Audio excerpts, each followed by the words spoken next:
So here we are, we're going to go through an actual photo shoot. As you saw throughout the whole guide, we've had bits and pieces, and now we're going to put it all into use. So I'm going to go through an actual photo shoot in a parking lot. The reason we're shooting in a parking lot is because there's a waterlogged like moat over there, and we can't get to where we really want to shoot. So this is really just working with your environment and being able to make anything work well. So we're going to shoot in the actual parking lot by a tree and make it seem like we're not in a parking lot, because we're going to get some killer images. So what I'm going to try to do during the actual photo shoot is just spit out information, talk about changing the ISO, talk about changing the shutter speed, why I'm doing what I'm doing, so that you can associate that with everything that you learned earlier on in the guide. So over here we have a model. Colleen has been kind enough to come out here. You can say hello. Hi. Hi. She's been kind enough to come out here and model for us and walk through the moat, which she wasn't afraid to do in her sandals. But I'm kind of going to talk to the camera when it's time to, but try to ignore it as much as possible and make this seem like an actual photo shoot, because it really is. So you're going to see me change lenses, change settings, and move on through. I'm using my camera because this is what I feel comfortable with, and now we're going to get started. So what we're going to do right now, we're going to get the basic settings for what we're shooting. I've got my D3S, I've got a 70-200 2.8, but that doesn't matter. I could shoot it with anything. I just feel more comfortable doing it with this right now. So I'm thinking I'm going to start at 800 ISO, and then I'm going to move my shutter speed where it needs to be and my aperture to where it should be to see if these images, well, see if I'm reading the light properly. So let me get some test shots here. So I'm going to take a quick look, and I need to let more light in. So being that I need to let more light in, we learned earlier, what are the ways you can let more light in? You've got your shutter speed, you could slow down, and that's going to let more light in. But I'm using a 70-200 2.8. If you shoot below a certain shutter speed, say 200th of a second when you're shooting with a 200mm lens, you have a possibility of getting some handshake in there, and your image could blur. What are other ways we could let light in? Well, you could change your aperture by opening it up. So go from, say, 3.2, where we're at right now, to 2.8, which is one full stop of light. Or we could bump the ISO up higher, or do a combination of just about everything. Bump the ISO and let more light in. One last thing is, we talked about VR. Being that I have the VR on this lens, I can cheat the system a little more and shoot below 200th of a second, but I'm going to try to stay where it should be, just for the purpose of this shoot. So what I'm going to do right now, I'm going to bump my ISO up. I'm going to go to 1250, stay at 3.2 2/50th of a second, and come back in here and see where we're at. All right, bring your chin down. There we go. And that's much better. I love that. I love this angle. I love these tight shots. So bring the chin down again. Put your hand up on the tree a little bit. The other one, this one, like you're leaning up on it, just you feel relaxed. Hi. Right there's good. And then put your head like, lean in. Put your hand flat. Yep. Yeah, just up straight, so it's like natural, and just let it, yeah, there you go, and pull your head in towards the tree. It doesn't feel natural, does it? All right, bring your head back up. Put the, just drop the hands. Cross your arms. Yeah, that's fine. Yeah, you can love the tree. No, not that much love in the tree. Just put your hands against the, just what you were going to do right there. So I'll switch to vertical. There you go. So I'm checking that image. That's nice. Little on the bright side. And if I'm correct when looking in here, I may have cut her fingers off, and that is a no-no to cut fingers off. But you hear the beep. You constantly hear it beeping. So what I'm doing there is I'm focusing. I'm locking my focus in. Then if I move, I lock my focus in again. I don't just leave it in one place, because then she may be out of focus. I'm focusing on the eye that is closest to me, because I want that uber-duber sharp. So let's try this again. All right, so I'm going to recompose. I'm backing up. I want to be at the 200 range. I want to be at the longer end so that the background compresses more and you don't realize that we're in an actual parking lot. Just cross your arms, yeah, and just relax. There you go. Tilt your head just like that slightly. There you go. What I'm going to do is bump my shutter speed up a little quicker. I'm going to go to 400th of a second because it looked a little too bright for me. So what I'm doing is I'm making sure, nope, you're fine, you didn't blink. I'm good with blinks. I get like, you know, I anticipate all that stuff. And she's smiling and laughing. I don't want to miss that. And I'm going to come in a little closer. Yeah, the light right there is really good. Except we do have some coming through the tree a little bit. So I may want to hide, see if I can block that out. Can I use the fro to do it? No. So come around the tree a little bit more. So being that there's a lot more light on here, I'm just going to drop my ISO from 1250 back to 800. There you go. That's perfect, Colleen. That's it. Don't look scared. Do you look scared? A little bit. Why do you look scared? The fro's a little too scary. My fro is scary? All right, that's good. Smile. There you go. I like that. Now put your back against the tree. That's your front. And lean back. That's good with your hand there. Just feel that. Bring your chin down again. Boom. There's just a nice smile. Now I'm making sure, I almost did this here. I'm going to shoot it. There I cut her finger off and I saw it. So that's why I didn't shoot it initially. But now I'm recomposing. Boom. I'm making sure that I have her finger in there. And I do. So that is really sharp. You can see in the pictures that the background is nice and blown out. When we talk about blown out, it's compressed. So that's the point of using a piece of glass like this. And I'm probably going to switch to the bigger piece of glass, a 300-2.8, in a few minutes so that we can see how we can really compress the background, step away from the tree, and make a parking lot look really awesome. So we're going to come back to that in a couple seconds. Well, why don't you sit back on it? Which way do you want me to Just face that way, but just rest your tuchus on it. So now she's turning her back to the light. Boom. Let's see how that is. Now we're way too dark. Again, I'm going to talk to the camera. What do we have to do to bring this image back? It is way too dark because I'm not letting in enough light, and the light has changed. So in this case, I'm going to bump my ISO back up to 1250, and I'm going to drop my shutter speed a whole stop from 400th of a second to 200th of a second. So I'm moving two things to let in more light. And now let's see how that looks with this meter. It looks pretty close.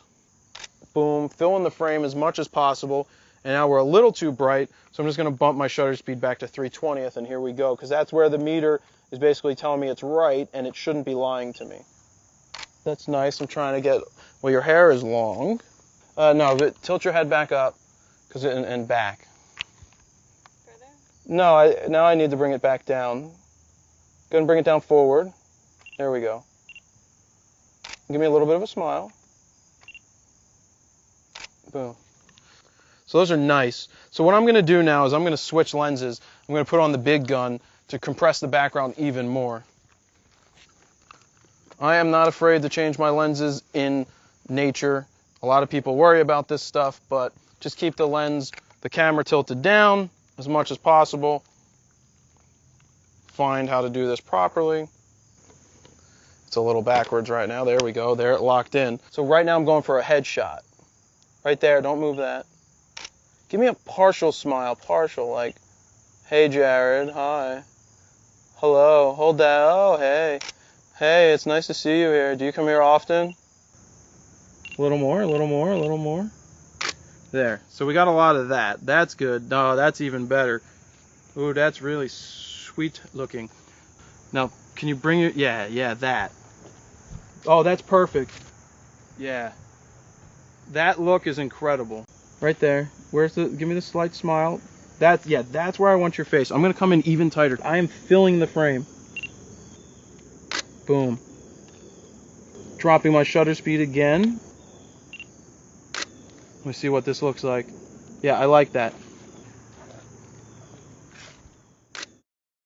So the reason I'm taking tighter portraits is because in the parking lot or wherever you're shooting, you need to find the sweet spot to get the specific shot. And in this case, a lot of people come to me asking for portraits.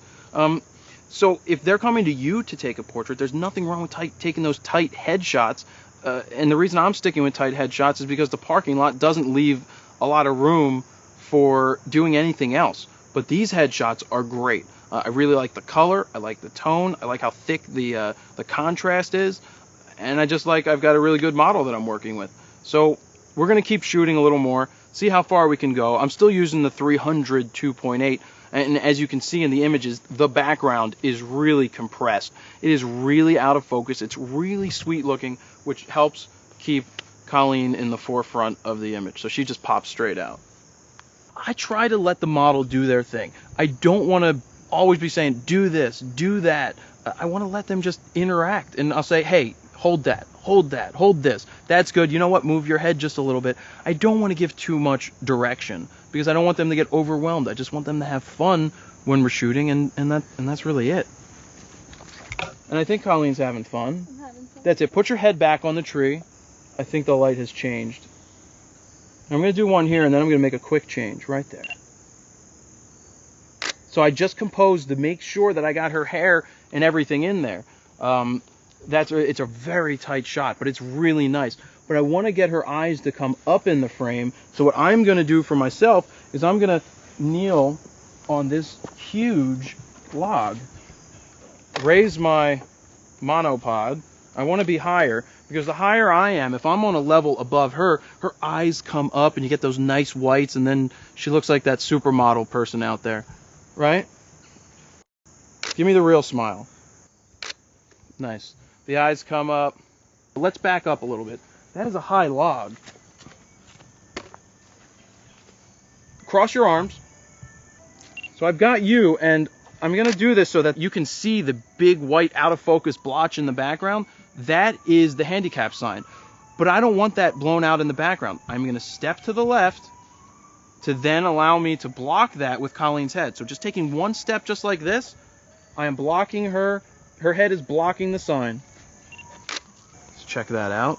That's really nice. Nice and sharp, right on the closest eye. And I'm composing from her elbow to the top of her head, making sure everything is in. I'm going to come in closer. I'm going to come all the way over here, and I want your chin to keep I want your head to totally rotate like you're in The Exorcist, right there. Head up that way, chin back down. There we go. We're good with blinks. Let me give you some tips on blinkers. Anticipate the blink. We talked about anticipation very early on when we talked about all the different rules.